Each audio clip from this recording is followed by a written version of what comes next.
మాట మీద నిలబడే స్వభావమే మీదైతే ఆ రోజు టెంట్ దగ్గర ఏం మాట్లాడి ఒకసారి గుర్తు చేసుకొని ఇచ్చిన మాట ప్రకారం మాకు కనీస వేతనం ఇవ్వాలి, అది నెల ఇవ్వాలి, మా గ్రీన్ ఛానల్ ద్వారా మా అకౌంట్లో పడాలని ఈ సందర్భంగా మేము డిమాండ్ చేస్తా ఉన్నాం.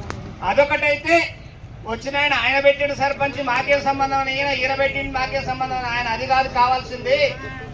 ఎవరు తీసేస్తే ఆయన తీసేస్తే ఈయన తీసేస్తే అంటే కుదరదు.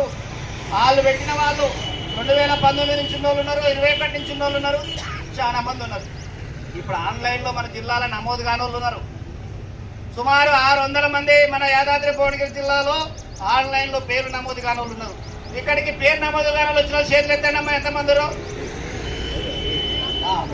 అయ్యా, ఈ జిల్లా కలెక్టర్ గారిని మన డీజీఓ గారికి రిక్వెస్ట్ చేస్తున్న ఒక్కసారి మీరు అట్లా వస్తే కనపడదు, బయటకు వచ్చి చూడండి ఎంతమంది గ్రామ పంచాయతీ కార్మికులు దించండి.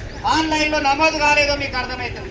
అందుకే వాళ్ళ ఆన్లైన్లో నమోదు కాని కార్మికులని వాళ్ళందరినీ కూడా ఆన్లైన్లో చేర్చాల్సిన బాధ్యత కొత్తగా ఎన్నికైన పాలక వర్గానికి ఉన్నది, ప్రభుత్వానికి ఉన్నదని కూడా ఈ సందర్భంగా మనం డిమాండ్ చేస్తా ఉన్నాం. మనం అడుగుతున్న వేతనం, మనం అడుగుతున్న జీతం ఎంత అడుగుతున్నాం? మనం ఎంత కావాలంటే కనీస వేతనం